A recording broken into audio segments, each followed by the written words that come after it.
बिस्मिल्लाहिर्रहमानिर्रहीम। 9th class ये आपका वीडियो लेक्चर है जिसमें हम 8.2 हम कर रहे थे और हमारा क्वेश्चन नंबर 5 तक काम हो चुका था। हम जा रहे हैं क्वेश्चन नंबर 6 की तरफ। If A is a set which is equal to A B C. एक सेट है जिसके अंदर ए है, बी है और सी है। बी एक दूसरा सेट है जिसमें 2 4 6 है। और फिर फंक्शन एक आपको दिया हुआ है, यानी कि ये फंक्शन जो है ना, ये जब आप ए क्रॉस बी निकालते हैं ना तो उसके अंदर ये सारे बाइनरी रिलेशन बनते हैं, A4 B4 C4। जैसे मैंने बताया था ना आपको कि ए क्रॉस बी कैसे निकालते हैं, पहले A2 बनेगा, फिर A4 A6, फिर B2 B4 B6, फिर C2 C4 C6। ये बाइनरी रिलेशंस बनेंगे, ठीक है। तो उसी में से इसने एक बाइनरी रिलेशन बनाकर एक फंक्शन बनाया है, कहता है f is equal to A4 B4 C4 is a binary relation from A cross B। A cross B में से ये बाइनरी रिलेशन निकाला गया है। देन शो दैट, तो वाजे करें यानी साबित करें कि f जो है, जो फंक्शन है, is A into B function, यानी A इंटू बी फंक्शन है ये वाला। अब देखें यहाँ पर पहली तो बात ये कि फ़ंक्शन होता क्या है। देखें, बाइनरी फंक्शन ये होता है कि जब ये देखें इसकी कुछ लिखी हुई हैं कंडीशंस हैं कि f जो है वो फंक्शन होगा जब a क्रॉस b का सबसेट होगा वो, यानी a क्रॉस b में से ही उसके बाइनरी रिलेशंस निकले होंगे फंक्शंस। पहली कंडीशन फुलफिल हो गई। दूसरी फंक्शन की ये है कि डोमेन जो हो फंक्शन की वो सेट ए के बराबर हो, फर्स्ट सेट के बराबर हो। तो यहाँ पर हमारी ये कंडीशन फुलफिल हो रही है। यहाँ पर देखिए इस फंक्शन के अंदर ए बी सी, डोमेन यही है ना, फर्स्ट एलिमेंट्स होते हैं डोमेन ए बी सी, तो वो भी सेट ए से बिलोंग कर रहे हैं। दूसरी कंडीशन फुलफिल हो गई, ठीक है। फंक्शन की दो कंडीशंस फुलफिल हो गई हैं। थर्ड ये, first place element is ordered pair, in ordered pair of F2 are not repeated. और डोमेन जो है, यानी कि जो ए बी सी है ये डोमेन है, इसका कोई एलिमेंट रिपीट ना हो रहा हो, यानी कि इसका कोई एलिमेंट रिपीट ना हो रहा हो, तो यानी कि रिपीटिशन भी नहीं हो रही, तो फिर ये तो फंक्शन है।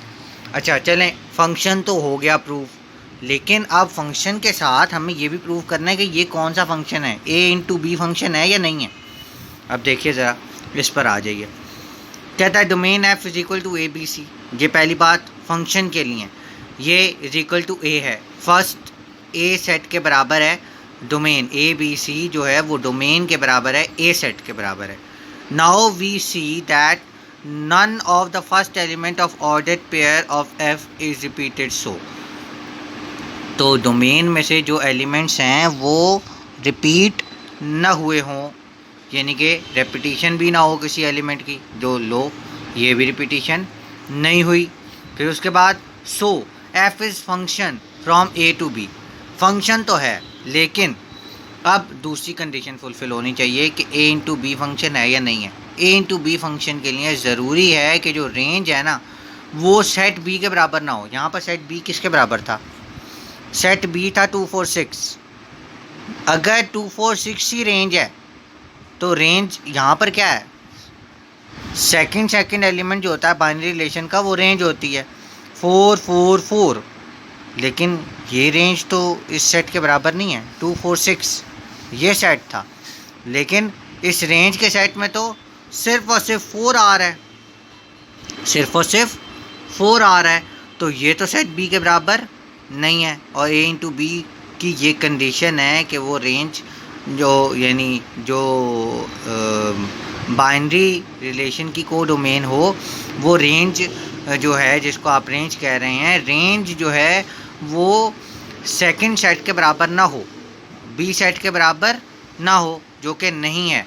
एक कंडीशन फुलफिल हो गई है, यानी कि it means f is a function from a into B.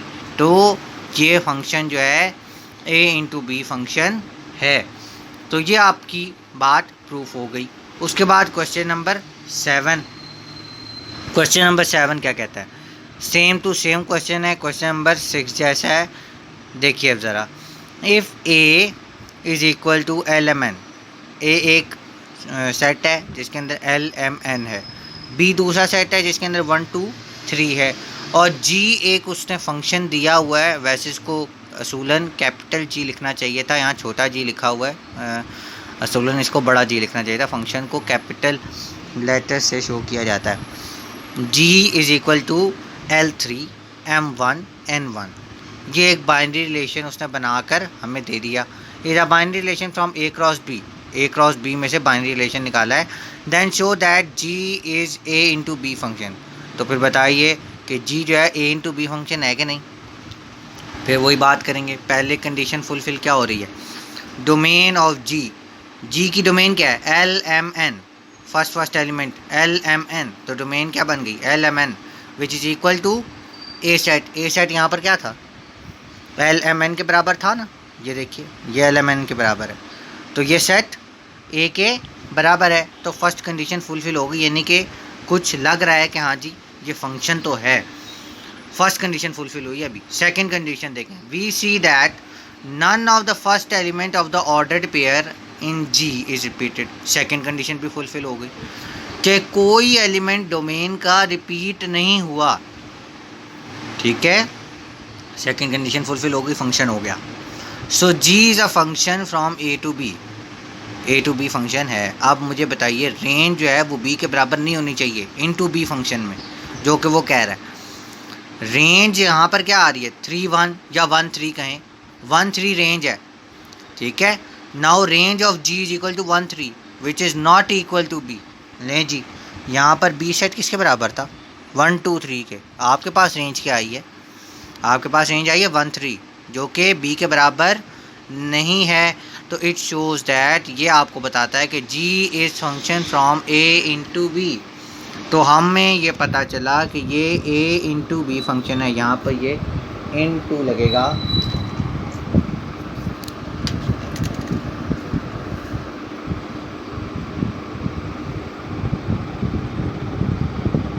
Into B function, तो ये ए इंटू बी फंक्शन है। तो दूसरा सवाल भी हो गया। उसके बाद question number 8, if A is equal to 135 and B is equal to X Y Z. A set जो है वो 135 के बराबर है, बी जो है वो एक्स वाई जी के बराबर है। फिर उसने एक बाइनरी रिलेशन का एक फंक्शन बना दिया, G is equal to 1x 3y 5z is a binary relation from A into B. Then show that G is A onto B function. तो वाजे करें कि ये जो फंक्शन है वो A onto B function है। पहली बात तो ये, पहले देखें फंक्शन है भी या नहीं है। हर बाइनरी रिलेशन फंक्शन नहीं होता ना। ठीक है, domain of G is equal to, domain किसके बराबर है, 135, फर्स्ट सेट के बराबर है, ए के बराबर है, is equal to 135 which is equal to set ए।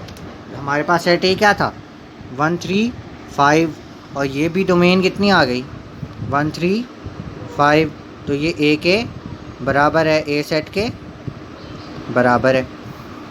ठीक है, एक कंडीशन फुलफिल हो गई। अब देखिए कि डोमेन रिपीट ना हो रही हो। Also none of the first element of the ordered pair in G is repeated. अब इसमें से देखिए डोमेन क्या है, 135, कोई भी एलिमेंट दोबारा रिपीट नहीं हुआ इस बाइनरी रिलेशन में, नहीं हुआ। उसके बाद लो जी, so G is a function from A to B. A to B function तो हैं, लेकिन अब आपने ये बताना है कि ये ए ऑन टू बी फंक्शन है, ए ऑन टू बी फंक्शन है कि नहीं है। उसके लिए आपके लिए ये होना चाहिए, ये कंडीशन फुलफिल होनी चाहिए कि जो रेंज आई है वो सेट बी के बराबर हो। जो रेंज हो यानी कि second element of the binary relations, यानी sorry ordered pair, second elements of ordered pairs.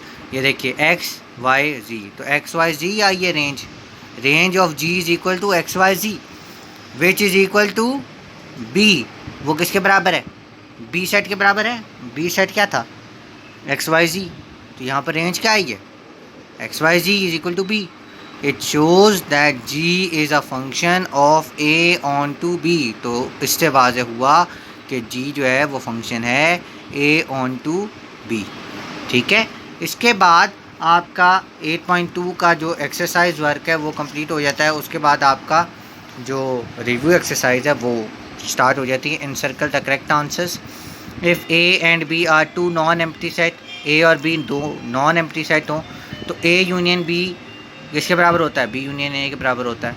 If A and B are two non empty set, overlapping set. Overlapping set का मतलब एक के एलिमेंट दूसरे सब एक सेट के एलिमेंट दूसरे सेट के एलिमेंट्स सेम हो, यानी थोड़े से सेम हो थोड़े से ना भी हो, यानी कि कुछ जो दोनों सेट के अंदर कुछ एलिमेंट्स एक जैसे हैं।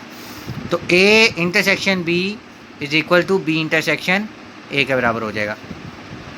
For any of two A and B, दो सेट्स हैं आपके पास, कोई भी सेट हो A B, A union B जिसका बी यूनियन ए के बराबर हो जाए तो ये कहलाता है कम्यूटेटिव लॉ।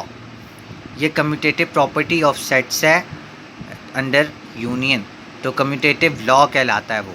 उसके बाद A union B union C is equal to A union B union C is called, ये एसोसिएटिव लॉ है under three sets of union. Union भी हो रहा है और कितने सेट्स हैं? 3 सेट्स हैं, ऊपर वाले में 2 सेट्स थे, तो ये क्या है? ये 3 सेट्स हैं और ये यूनियन हो रहा है सबका, तो B A union B union C is equal to A union B union C, दोनों बराबर हों तो इसको हम कहते हैं एसोसिएटिव लॉ।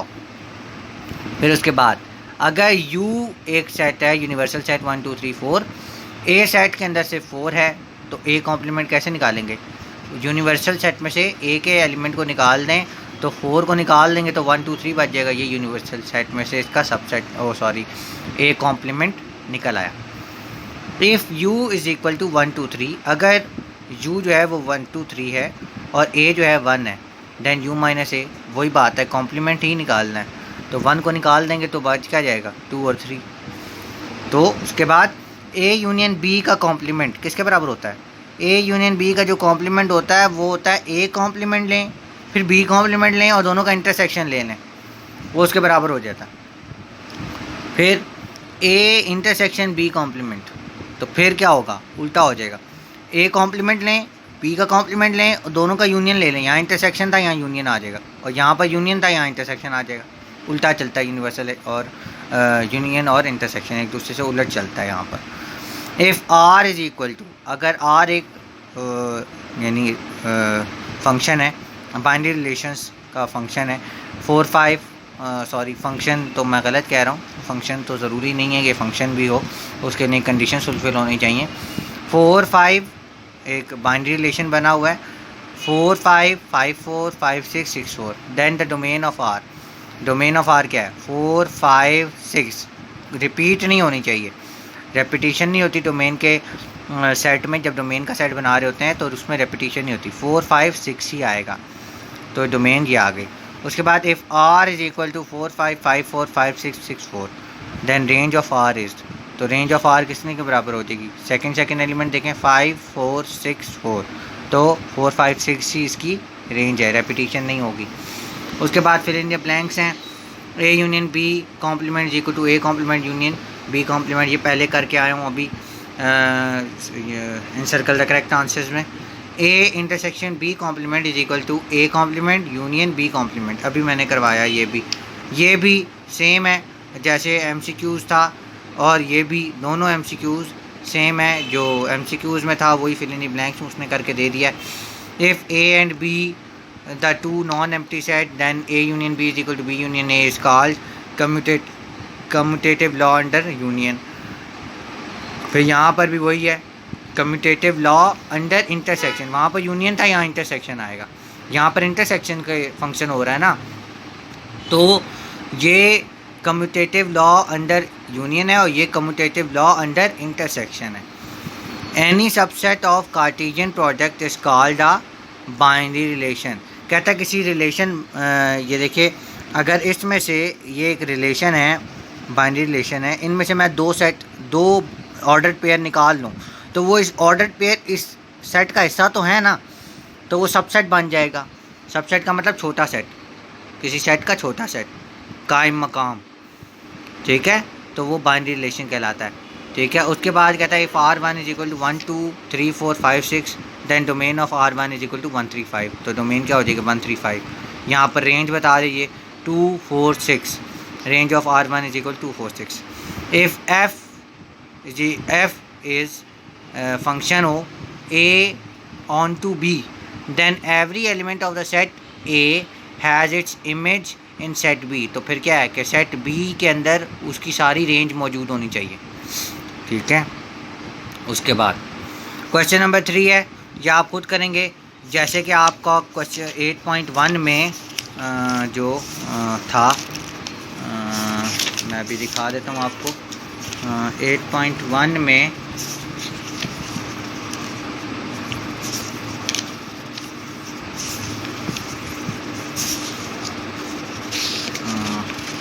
मैं ज़रा ढूंढ लूँ। 8.1 में, हाँ जी, देखिए आपको यहाँ पर क्या फाइंड करना है। आपको ए सेट दिया हुआ है, बी सेट दिया हुआ है, सी सेट दिया हुआ है। तो A intersection B intersection C is equal to A intersection B intersection C. ये देखिए आपको बिल्कुल सेम टू सेम ये वाला सवाल जैसे ये किया था, क्वेश्चन नंबर 2 किया था, ऐसे ही ये वाला सवाल भी होगा। आप होमवर्क करेंगे। क्वेश्चन नंबर 4 भी सेम है जैसे ऊपर वाला है, बस उसमें क्या फ़र्क है कि जैसे ऊपर वाले में इंटरसेक्शन लिया था, नीचे वाले में आप यूनियन लेकर प्रूव करेंगे। आपका ये सवाल इस जैसा, ये देखिए इस जैसा, क्वेश्चन नंबर 3 जैसा है, 8.1 के क्वेश्चन नंबर 3 जैसा। उसके बाद क्वेश्चन नंबर 5 पे आ जाते हैं हम कि if A is equal to 2 3 4 and B is equal to 1 3 find A cross B B cross A cross B भी फाइंड करेंगे, B क्रॉस A भी फाइंड करेंगे। Also establish two binary relation each from these Cartesian product. तो ये भी आप 8.2 में जैसे आपने ये सवाल किया था क्वेश्चन नंबर 1, ऐसे ही आप ये वाला सवाल भी करेंगे। उसके बाद right the number of binary relations possible in each of the following cases. नीचे वाले केसेस में बताइए कितने बाइनरी रिलेशंस बनेंगे। सी क्रॉस सी हो तो कितने, सी सेट के अंदर 4 एलिमेंट्स हैं, और ए क्रॉस बी है जिसके अंदर ए सेट में 2 एलिमेंट्स हैं, बी में 3 एलिमेंट्स हैं। तो आप बताइए कि जनाब कितने बनेंगे, ठीक है। इफ़ आर, ये वाला सवाल जो क्वेश्चन नंबर 7 है, इसके लिए मुझे पूरी डिटेल चाहिए होगी, ये मैं आपको बाद में करवाऊँगा। क्वेश्चन नंबर 6 तक आप होमवर्क करेंगे। क्वेश्चन नंबर 6 जो है वो बिल्कुल सेम टू सेम ऐसा ही है जैसे ये वाला क्वेश्चन नंबर 3 जैसा। जैसे क्वेश्चन नंबर 3 होगा ऐसे ही क्वेश्चन नंबर 6 बनेगा। तो आप ये भी होमवर्क करेंगे। तो ये सारा आज का आपका काम होगा। Thank you very much. तो सब्सक्राइब कीजिए चैनल को और बेल आइकन को दबा दीजिए ताकि आपको लेक्चर फ़ौरन मिलते रहें। जैसे ही लेक्चर अपलोड होगा आपको नोटिफिकेशन आ जाएगा। Thank you very much.